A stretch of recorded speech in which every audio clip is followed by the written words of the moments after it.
बॉलीवुड फिल्में इंडियन लड़कियों को टॉक्सिक फेमिनिस्ट बना रही है। ये है अंकिता, एक 21 साल की लड़की जो शुगर बेबी है एक 49 साल के आदमी निखिल की। जब उससे सवाल पूछा गया कि वो इतने बड़े आदमी के साथ रिलेशनशिप में क्यों आई, उसका कहना था मैं काफी हेल्पलेस थी, अकेली पड़ गई थी और मेरे पास जॉब भी नहीं था, यानी कि सिर्फ पैसों के लिए। मेरी फैमिली की खुशी के लिए मेरा खुश रहना जरूरी है। ये जवाब था गुरुग्राम की एक मैरिड औरत का जब उसके हुकअप पार्टनर ने उससे पूछा कि तुम शादीशुदा होते हुए भी मेरे साथ हुकअप क्यों कर रही हो, अपने हस्बैंड को चीट क्यों कर रही हो, having sex with multiple partners, having sex outside of the marriage, having a sugar daddy जो तुम्हारे सारे अय्याशों के पैसे भरे। ये सब कुछ इंडिया में काफी ज्यादा कॉमन होते जा रहा है and the stats are very concerning. Times of India में पब्लिश्ड एक रिपोर्ट के अनुसार 40% इंडियन वाइफ्स अपने हस्बैंड के अलावा बाकी मेन के साथ रेगुलर सेक्सुअल इंटरकोर्स करती है। और एक दूसरे सर्वे से ये पता चला कि हर 10 में से 7 मैरिड औरतें अपने हस्बैंड्स को बस इसीलिए चीट करती है क्योंकि वो घर के कामों में उनकी मदद नहीं करते। Now Who is to blame?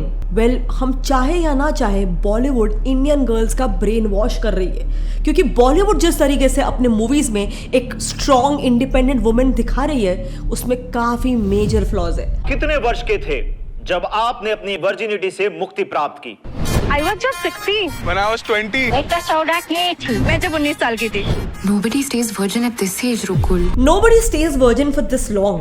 2022 में रिलीज हुई मूवी वर्जिन भानुप्रिया में सिर्फ और सिर्फ एक ही मैसेज है कि यंग गर्ल्स को अपना वर्जिनिटी जितना जल्दी हो सके लूज कर लेना चाहिए, भले ही फोर्सफुली क्यों ना करना पड़े। नहीं, मैं मजाक नहीं कर रही हूँ। इसमें लिटरली एक सीन है जिसमें एक्ट्रेस मेल लीड को सेक्स करने के लिए फोर्स कर रही है, सेइंग अभी नहीं तो कभी नहीं होगा। अभी नहीं तो कभी नहीं, कभी नहीं तो कभी नहीं। आप अभी रिसेंटली रिलीज हुई thank you for coming movie भी देख लो। पूरी मूवी इस पे बेस्ड है कि भूमि के कैरेक्टर को ऑर्गेज्म फील करना होता है जो वो फाइनली कर भी लेती है, लेकिन जब उसके फ्रेंड्स उसको पूछते हैं कि वो लड़का कौन था तब वो ये बोलती है। चिपकी तो ये प्रोफेसर के साथ भी थी, राहुल के साथ भी थी और वो रबड़ी वाले के साथ भी थी। Now don't get me wrong, एक लड़की डेफिनेटली ऑर्गेज्म डिजर्व करती है और ये मैसेज इस मूवी में जो कम्युनिकेट किया गया है उसमें कोई प्रॉब्लम नहीं है, लेकिन ऑर्गेज्म चाहिए तो रैम्पेंटली डिफरेंट पार्टनर्स के साथ सेक्स करो, ये मैसेज किस हद तक सही है। And having sex left right and centre को इतना ज्यादा ग्लोरीफाई क्यों किया जा रहा है? इन दोनों भी मूवीज में अगर आप देखोगे तो फीमेल लीड को एक स्ट्रॉन्ग इंडिपेंडेंट वुमेन, एक ट्रू सिंबल ऑफ फेमिनिज्म बताया जा रहा है। थैंक यू फॉर कमिंग का तो पूरा मार्केटिंग ही फेमिनिज्म छोड़ दो, स्मैशिंग पेट्रियार्की के अराउंड बेस्ड था। Best way to smash patriarchy is to achieve something. मतलब मूवी में क्या बताया जा रहा है और स्मैशिंग पेट्रियार्की, इसके बीच में मेरे हिसाब से कोई रिलेशन नहीं है। What do you think about this? Comment करके जरूर बताना। ऑल्सो 2016 की हिट मूवी डियर जिंदगी भी काफी सेलिब्रेट की गई थी for its message on mental health, लेकिन उसमें भी एक काफी टॉक्सिक बिहेवियर था जिसे मेरे हिसाब से ज्यादा लोगों ने नोटिस भी नहीं किया। मूवी में आलिया का कैरेक्टर कायरा अपने चाइल्डहुड लव सिड को चीट करती है। Hey. I slept with Raghuvendra. और रघुवेंद्र नाम के फिल्म मेकर के साथ हुकअप करके उससे अटैच हो जाती है, लेकिन फिर रघुवेंद्र जब उस पे चीट करके किसी और से शादी कर लेता है। किसकी मंगनी हो गई? रघुवेंद्र की। कब?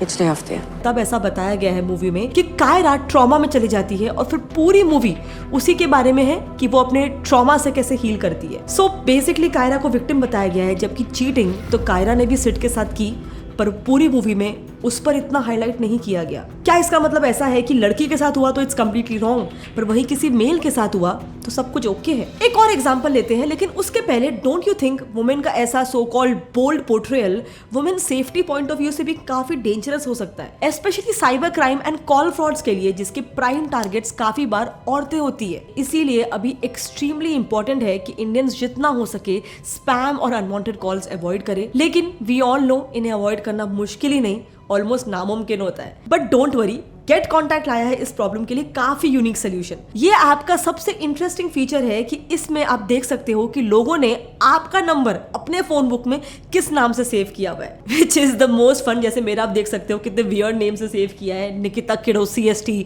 Back office get set jobs.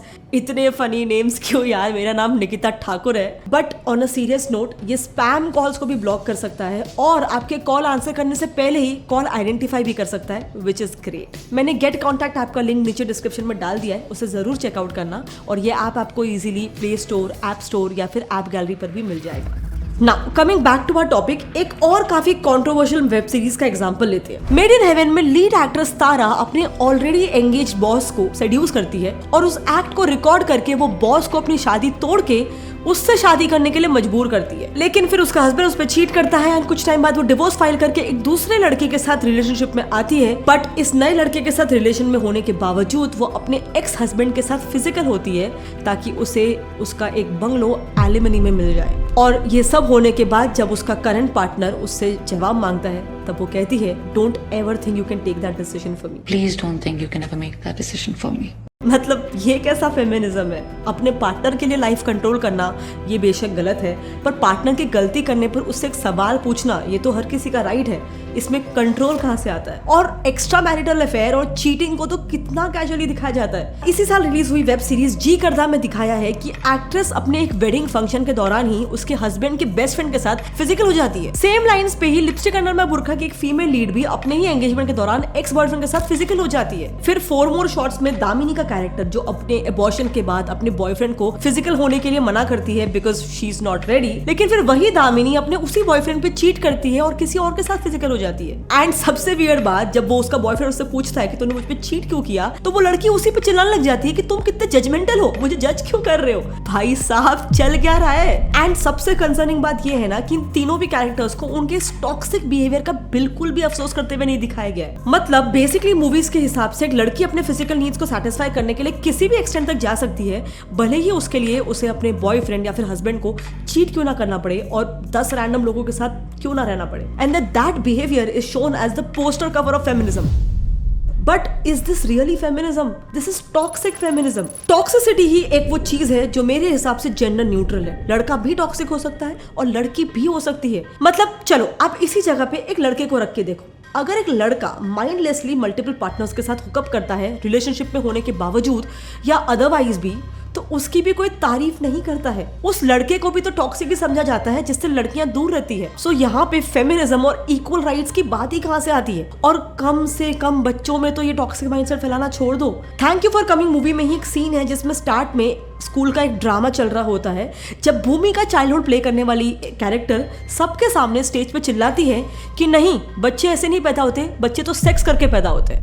ऐसे नहीं होते बेबीज, पहले बॉयज गर्ल्स ना सेक्स करते हैं। फिर मूवी के एंड में भूमि बच्चों के स्कूल में जाकर स्टेज में एक बहुत ही बकवास सा स्पीच देती है जिसका बेसिक मीनिंग होता है स्मैश पेट्रियार्की। लेकिन भूमि की इसी स्मैश पेट्रियार्की के बकवास स्पीच से मोटिवेट होकर ऑडियंस से एक छोटी बच्ची उठ के बोलती है, नहीं पहननी मुझे ब्रा। एक दूसरी बच्ची उठ के बोलती है, नहीं करना मुझे पैरी पौना। दूसरा लड़का उठ के बोलता है, नहीं पढ़ना मुझे मैथ्स। नहीं पहननी ब्रा मुझे, नहीं करना पैरी पौना मुझे। क्या नॉनसेंस है?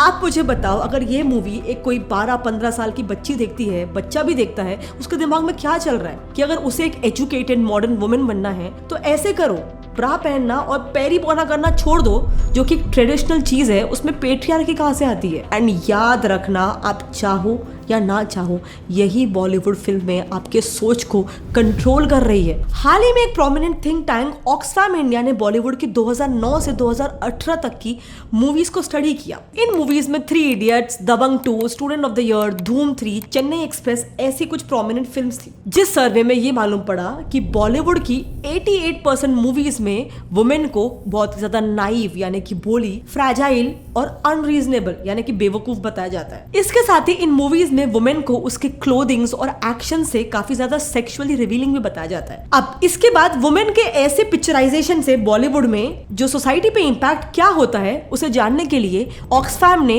बिहार, झारखंड, उड़ीसा, छत्तीसगढ़ और उत्तर प्रदेश की मोस्टली रूरल एरियाज में सर्वे किया। तब उन्हें काफी शॉकिंग रेवलेशंस मिले। उन्हें पता चला कि 70% लोगों ने एक्सेप्ट किया कि औरतों को जिस तरीके से बॉलीवुड में दिखाया जाता है, औरतें रियल लाइफ में भी वैसे ही होती है। मतलब मतलब वो ये मानते हैं कि जैसे पिक्चरों में दिखाया जाता है कि लड़कियां नाइफ, फ्रेजाइल और बेवकूफ और सेक्सुअली रिवीलिंग कपड़े पहनने चाहिए, वैसा वाकई में होता है। इनफैक्ट रूरल लड़कियां तो खुद ऐसे वुमेन के पोर्ट्रेयल को अप्रिशिएट भी करती थी। That is how strongly these movies can form your perspective. Feminism छोड़ो, मीडिया और मूवीज का ये इम्पैक्ट आप एकदम बेसिक से बेसिक चीज है जैसे कि स्किन कलर, फिगर, इन सब में भी देख सकते हो। इंडिया में अनगिनत ऐसे एड्स बनी है जहां पर एक गोरी लड़की को सक्सेसफुल एंड मोर डिजायरेबल और एक सांवली लड़की को अनसक्सेसफुल बताया जाता है। मुझे बताओ, क्या इसके बाद से इंडिया में यही सेम माइंडसेट नहीं फैल गया था? सेम हुआ जीरो फिगर के मामले में भी। 2008 में टशन मूवी के लिए करीना कपूर ने इस ट्रेंड को शुरू किया, जिसके बाद से एक माइंडसेट बन गया कि सिर्फ वो लड़कियां जिनका जीरो फिगर होता है वो ही ज्यादा डिजायरेबल होती है। अब ऐसे में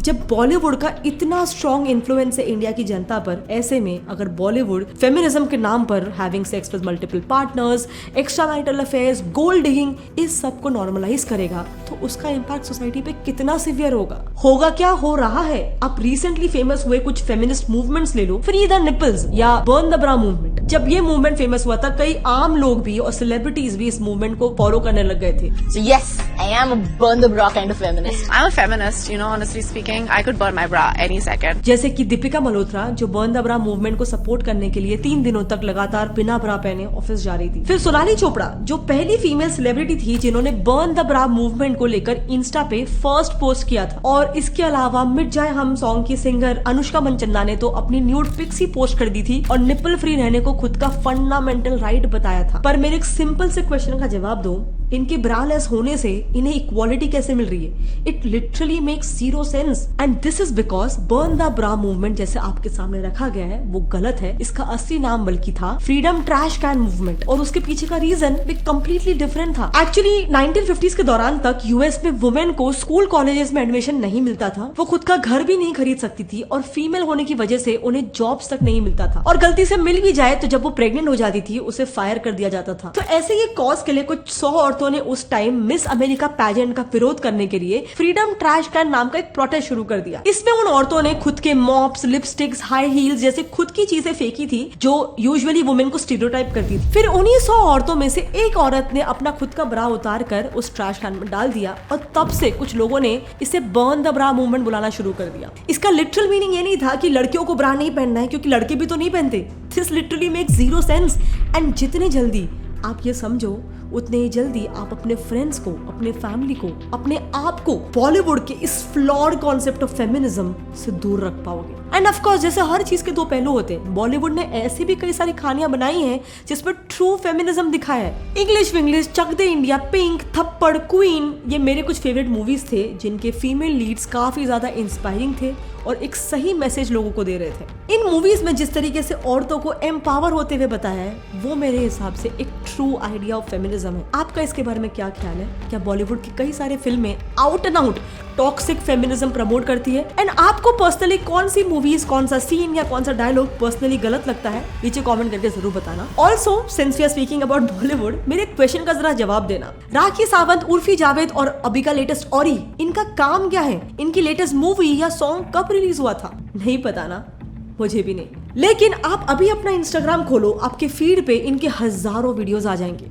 कैसे? इंडिया का फेक पापराजी कल्चर। सीधे शब्दों में बोलूं तो इनके पिक्चर्स आपके फोन में इसीलिए आते हैं क्योंकि कई सारे सेलिब्रिटीज अपनी एक पिक्चर खिंचवाने के लिए 50,000 रुपए तक देते हैं। यस, पापराजी की एक पूरी इंडस्ट्री है जिसमें ये काम कैसे करते हैं, ये कितने पैसे बनाते हैं, बेसिकली ये पूरी इंडस्ट्री कैसे काम करती है, बहुत ही इंटरेस्टिंग है। इस पर हमने डिटेल वीडियो बना रखा है, अगर आप वो देखना चाहते हो तो आप यहाँ पे लेफ्ट पे क्लिक करके उसे देख सकते हो। और हाँ, जाने से पहले गेट कॉन्टैक्ट एप्लीकेशन को डाउनलोड करना मत भूलना, ये जानने के लिए कि लोगों ने आपका नंबर अपनी फोन बुक में किस नाम से सेव किया है। सो डिस्क्रिप्शन में दिए गए लिंक से गेट कॉन्टैक्ट ऐप को डाउनलोड कर लेना। एंड प्लीज लोगों को बॉलीवुड के टॉक्सिक फेमिनिज्म से अवेयर करवाने के लिए इस वीडियो को जितना हो सके अपने फ्रेंड्स और फैमिली में शेयर करना, ताकि वो भी समझे कि बॉलीवुड उनके माइंड के साथ कैसे खेल रहा है। मिलते हैं अगले वीडियो में, तब तक के लिए जय हिंद।